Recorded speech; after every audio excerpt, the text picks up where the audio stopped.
Hello hello hello. तो कैसे हो आप सभी लोग। तो स्वागत करता हूँ आप लोगों का वेक्टर्स के लेक्चर में। पूरा वेक्टर्स को ख़त्म करने वाले हैं एक शॉट में। क्लास 11th फिजिक्स का ये टॉपिक है। इसका वैसे ही कि मैथमेटिकल, ये भी एक मैथमेटिकल टॉपिक है इंटीग्रेशन डिफरेंशिएशन की तरह, लेकिन इसकी भी हमको फिजिक्स में ज़रूरत पड़ती है। तो जल्दी से शुरू करते हैं। तो वेक्टर क्या होता है। वेक्टर एक ऐसी क्वांटिटी है जिसके पास मैग्नीट्यूड भी होता है और डायरेक्शन भी होता है। ये बात तो हमने पढ़ी रखी है।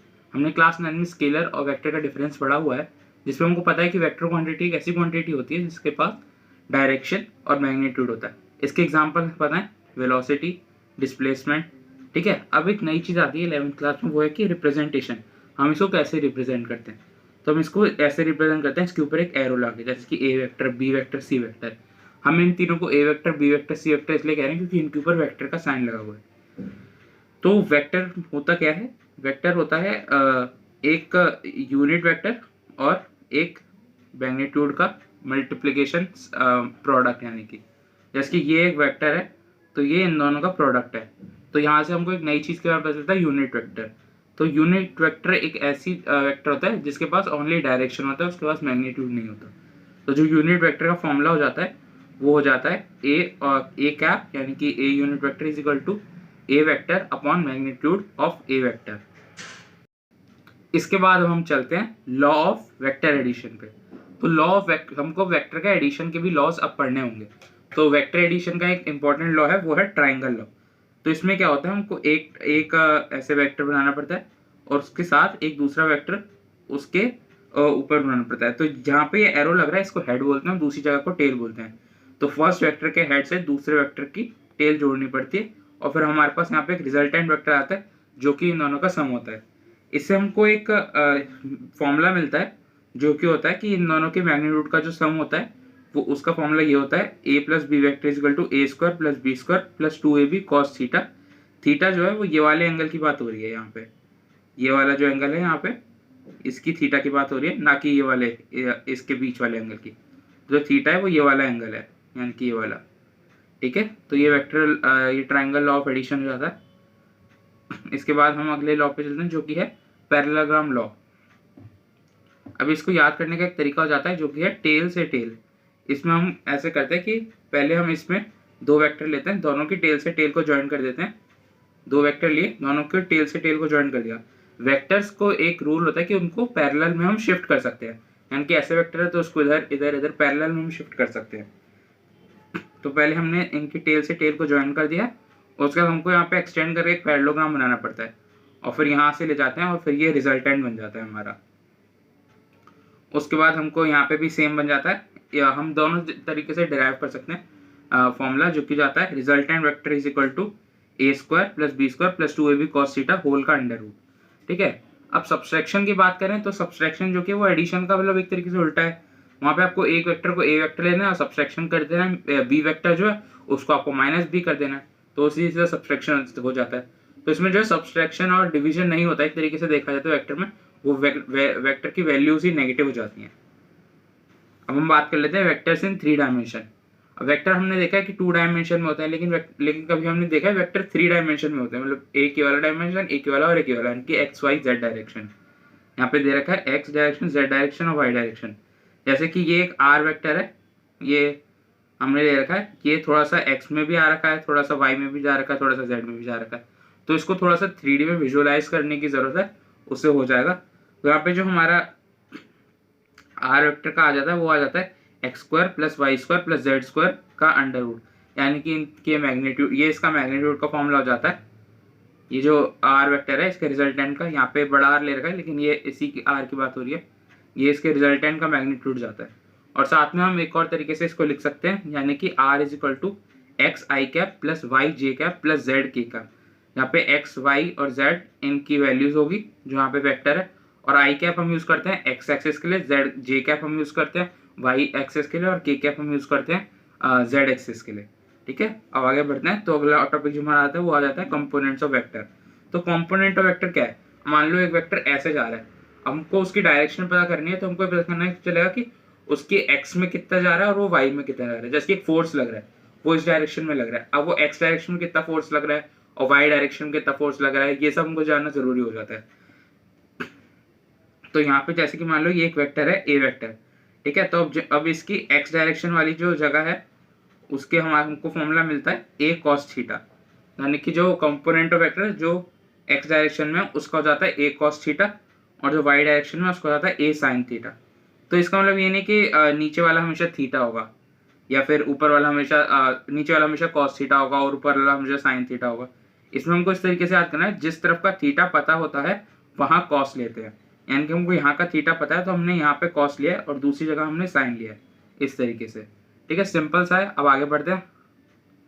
हाँ, अब इसका एक लास्ट टॉपिक है और इम्पोर्टेंट है, वो है प्रोडक्ट। ये प्रोडक्ट सबसे ज़्यादा इंपॉर्टेंट पूरे 11th में आएगा। धीरे धीरे चीज़ें जो बढ़ेंगी, जैसे कि फोर्स आएगा, चैप्टर वर्क आएगा, पावर, एनर्जी, इन सब में क्या है कि बहुत सारी चीज़ों का आपको मल्टीप्लिकेशन करना होगा। वो चीज़ होंगी वेक्टर क्वांटिटी, उसमें इस चीज़ का यूज़ आता है। तो स्केलर प्रोडक्ट, दो तरीके के प्रोडक्ट होते हैं। पहले हम स्केलर प्रोडक्ट के बारे में पढ़ेंगे। तो स्केलर प्रोडक्ट किसको कहते हैं? When the product is scalar, मतलब जो दो चीज़ों का हमने प्रोडक्ट करा है, जब वो प्रोडक्ट स्केलर होता है तो हम उसको स्केलर प्रोडक्ट कहते हैं या फिर डॉट प्रोडक्ट कहते हैं। अब डॉट प्रोडक्ट का फॉर्मूला हो जाता है a dot b equal to A B cos theta. ठीक है, इसको अच्छे से समझो, बहुत इंपॉर्टेंट फॉर्मूला है। ठीक है, a dot b equal to A B cos theta. अब यहाँ पे ये ए और बी जो है ये इस तरफ ये वेक्टर है और यहाँ पे इनका केवल मैग्नीट्यूड की वैल्यू ली जा रही है। तो इससे हमको थीटा, अगर हमको कभी एंगल निकालना है, हमको डॉट प्रोडक्ट दे रखा है और हमको वेक्टर्स दे रखे हैं। ठीक है, तो वेक्टर की मैग्नीट्यूड दे रखा है और हमको थीटा निकालना है, तो उसका फॉर्मूला जाता है theta is equal to cos inverse a dot b upon a b. तो यहाँ पे जो ए डॉट बी है ये वेक्टर है, इनका अगर प्रोडक्ट दे रखा होता है तो हमको एंगल निकाल सकते हैं। अब कुछ स्पेशल केसेस हो जाते हैं, जैसे कि जब थीटा 0 है, वो सब आप इसमें पुट करके देख सकते हो। जैसे कि थीटा जब 0 हो जाएगा तो ए बी सीधा आंसर आ जाएगा, ए डॉट बी का आंसर ए बी जाएगा, थीटा 0 है।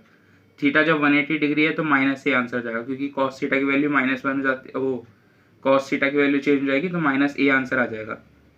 इसके बाद यहाँ पे थीटा जब 90 होगा तो 0 आ जाएगा, क्योंकि कॉस 90 जो होता है वो 0 हो जाता है, तो पूरा मल्टीप्लिकेशन होकर आंसर जो है वो 0 आ जाता है। ठीक है, अब अगली चीज़ पे चलते हैं, जो कि है वेक्टर प्रोडक्ट।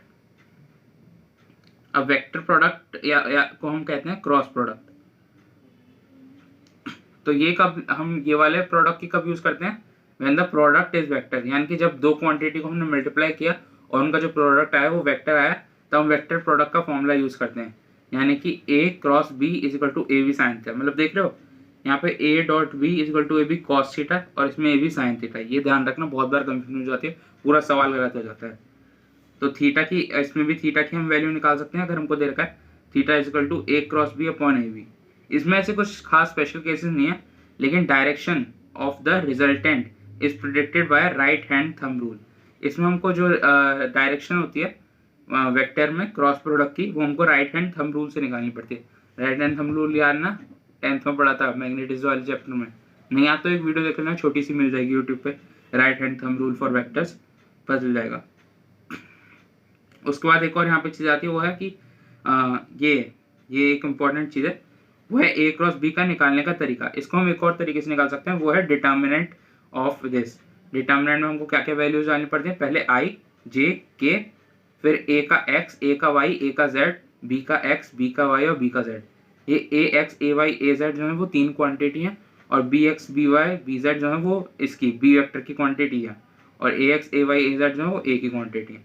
तो डिटर्मिनेंट निकाल सकते हैं। डिटर्मिनेंट निकालना तो आता है ना, डिटर्मिनेंट की मैं बता देता हूँ, नहीं तो एक डिटर्मिनेंट कैसे निकालते हैं। जैसे कि कोई भी क्वांटिटी होती है उसके अंदर अगर एक सेकेंड, कोई भी क्वांटिटी होती है उसको हम ऐसे लिखते हैं a b c d e f g h i, ये डिटर्मिनेंट होता है। ठीक है, इसको निकालने का फॉर्मूला हो जाता है, यहाँ पे पहले हमको ए करना होता है, A1 इंटू ये इसको इससे मल्टीप्लाई करना है, फिर इसको इससे मल्टीप्लाई करना है, तो यहाँ पे हो जाता है E इंटू ये जे एच आई, ये आई लिखा हुआ है, इंटू आई माइनस ये जी है, ये जी। ठीक है, F इंटू एच। ठीक है, इस तरीके से पूरा करना पड़ता है। इसकी A1 है, ठीक है, फिर इसमें माइनस आ जाता है, यहाँ पे माइनस आ जाएगा, और फिर यहाँ पे लिखना होगा बी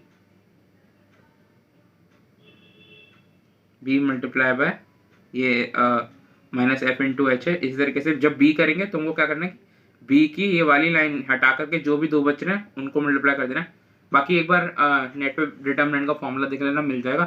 तो डिटर्मिनेंट के फॉर्मूले से ही बना हुआ है क्रॉस प्रोडक्ट का। यहाँ पे क्रॉस प्रोडक्ट कैसे निकालते हैं, तो डिटर्मिनेंट से हम क्रॉस प्रोडक्ट निकाल सकते हैं अगर हमको इसके ए एक्स ए वाई और ए जेड दे रखे हैं, ए वेक्टर और बी वेक्टर पे। बस यही है चैप्टर में ज़्यादा जो इंपॉर्टेंट चीज़ है। इसके बाद क्वेश्चन बना लेना। वैसे ये तो एक मैथमेटिकल टूल है तो इसके वेटेज तो कम रहता है जेईई मेन के पेपर में, लेकिन प्रैक्टिस करनी ज़रूरी है। ठीक है, तो लाइक कर देना वीडियो को और चैनल पर नहीं तो सब्सक्राइब कर देना।